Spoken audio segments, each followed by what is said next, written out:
eyes from the strong light that was coming from the window, and I noticed a long, thin tube attached to my hand. Wait, am I in the hospital? I looked around. I was lying in bed wearing a hospital gown, but no one was in the room. I checked my body. There was no sign of injuries or broken limbs. I was not feeling any pain. How did I end up here? I turned around and noticed the red button next to my bed. It had a little sign next to it that said, "Press in case of an emergency." And so I did. A nurse came rushing in. When she saw me, she freaked out and started calling the doctors. "Oh my God, Mr. Jeff, you finally woke up! That's a miracle!" Then 2 doctors came in and checked me. They started asking me stupid questions like how my name is spelled or what the sum of 1 plus 1 is. And then they started asking personal questions about different things in my life, and I answered them suspiciously. "You seem perfectly fine. We're just going to run a few tests and see the results. Then you should be able to go home." "Wow, your family is going to be happy to see you awake." I was confused. Everything was happening all at once. The doctor noticed I was struggling to understand, so he explained that I had an accident, and I hit my head really hard and broke my leg. I was rushed to the hospital. The doctors treated me well, but I wouldn't wake up. I was in a coma for a year. A whole year! I stared at the doctor's face. Was he joking? It turned out he was not. The doctor explained, when someone falls into a coma, they become unconscious. Nothing could wake them up. They wake up when they're ready, and we only have to wait. My family came rushing in an hour later. Mom, Dad, and my twin sisters. They were excited to see me. Mom was crying, and Dad was emotional for the first time in his life. Then, a nice-looking woman called Amelia came in. She said hi to everyone and kissed Mom. Then she kissed me on the cheek, and she gave me a 1-minute hug, then said, "Oh my God, I'm so happy you're back." I looked at her feeling confused. "Excuse me, do I know you?" They all started laughing, and then Mom said, "Oh, the doctors warned us there would be some memory loss because of the head injury." Then she looked at me like she was feeling sorry for me and said, "She's your fiancée. She's the one who saved your life. Don't feel bad, honey. You'll remember everything in time." But I responded, "No, she's not. I don't remember being engaged to anyone." But Mom said, "Look at your finger, sweetheart. The ring is there. Amelia has one too." I didn't know what to respond. My mom said it as if it was a fact. I looked at my hand and there it was. And then I looked at Amelia. She didn't say anything. She just smiled. The whole thing felt so strange. How could I remember everything about my life before the accident, but not Amelia? 3 days later, I was discharged from the hospital, and they took me straight to my parents' house. They put me in a wheelchair because it would take some time to train my legs to walk again. Everyone was happy to see me, and Mom prepared a nice dinner for us all.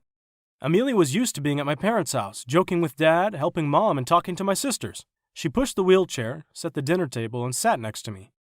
Every time I would ask for something at the table, she would put it beside me. And I didn't like it. My parents were updating me about things that happened when I was unconscious, when I screamed in panic. "Oh, what about Twix, my dog? Did anyone take care of her?" "Yeah, I did," Amelia said. "I brought her to my apartment after we were told that your coma might take a while." I looked at her feeling pissed. Am I the only one who finds her annoying? She seems to meddle in everything. Who is this woman? And why don't I feel anything towards her? I stayed at my parents' house because it was near the hospital, and I needed to attend my physiotherapy sessions.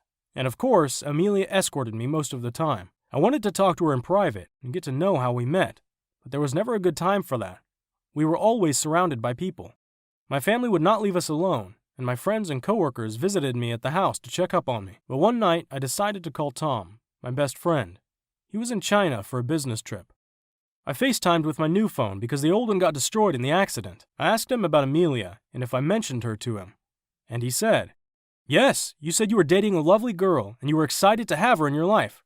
Congrats, buddy. I didn't know that you proposed already." I hung up the phone feeling more confused. It seemed that the universe was playing a sick joke on me where I was not able to remember my fiancée. Eventually, I had to give in. I started treating Amelia nicely and accepting the fact that I did propose to her. I'm going to give her a chance. Maybe I'll fall in love with her. My family kind of likes her already, and they get along with her just fine. And so I did. I did my best to shush that awkward feeling about her and start focusing on her positive attributes. 2 months later, I was able to walk again. I went back to my apartment. Amelia helped me get some of the things back. It was exactly how I left it. And there was even a picture of me and Amelia on the shelf.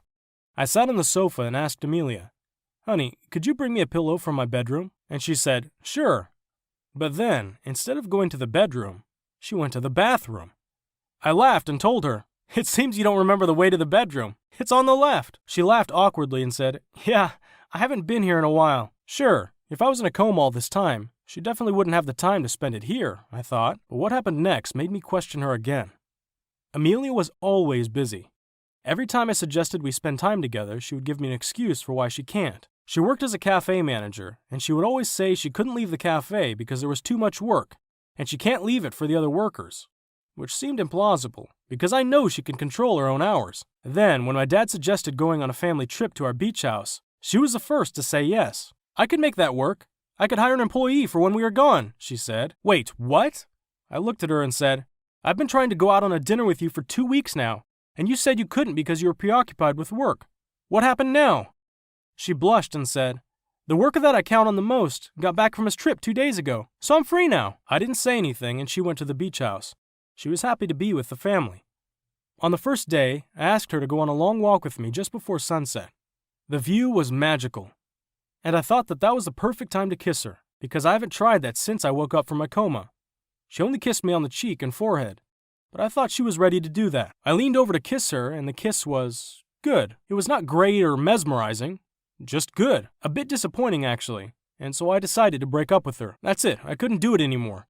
As soon as we got back to the city, I was going to break up with her. But then 2 days after I got to my apartment, my friends and coworkers arranged a party for me. They wanted to celebrate my engagement and welcome my coming back to work at the same time. It seemed inappropriate to announce my breakup at that time. So at the night of the party, I went to pick Amelia up, and wow!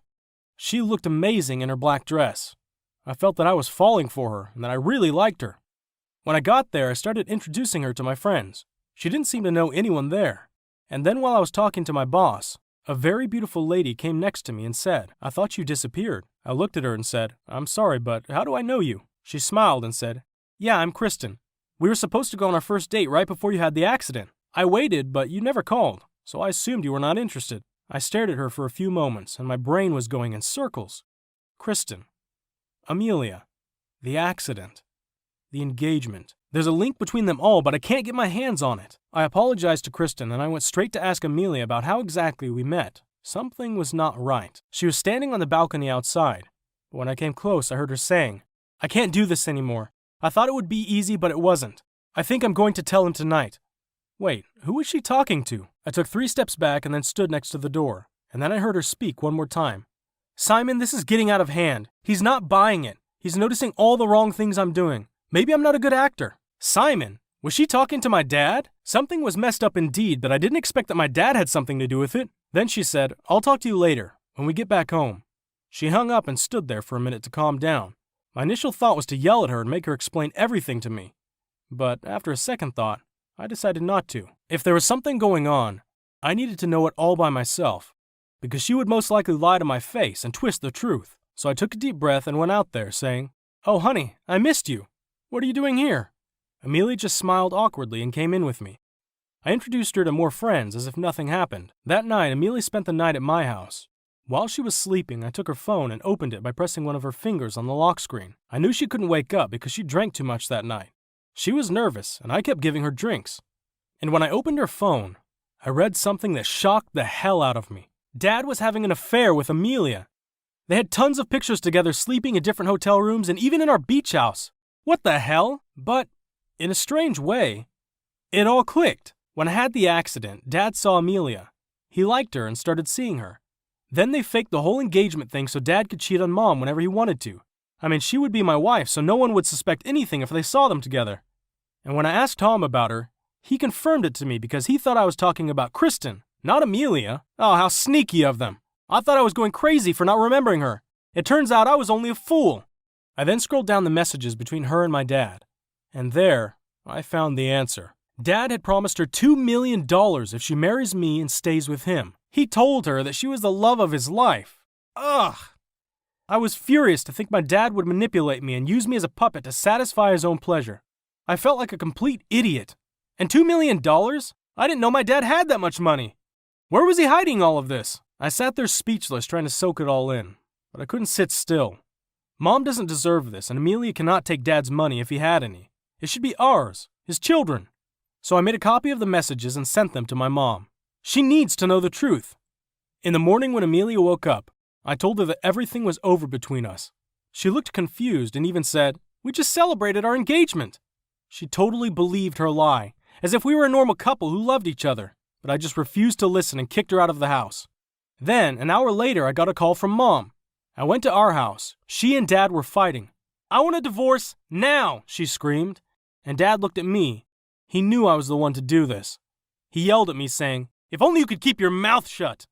I yelled back, "Are you screaming at me? You should keep your zipper shut." Dad was furious, but he said nothing and left the room.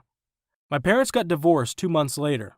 But the surprise was that the money my dad wanted to give Amelia was Mom's in the first place. Mom came from a rich family that I knew nothing about. She wrote everything in my name in a will so no one can ever get it but me. And now I'm dating Kristen, my first true crush. Did you like my story? Let me know down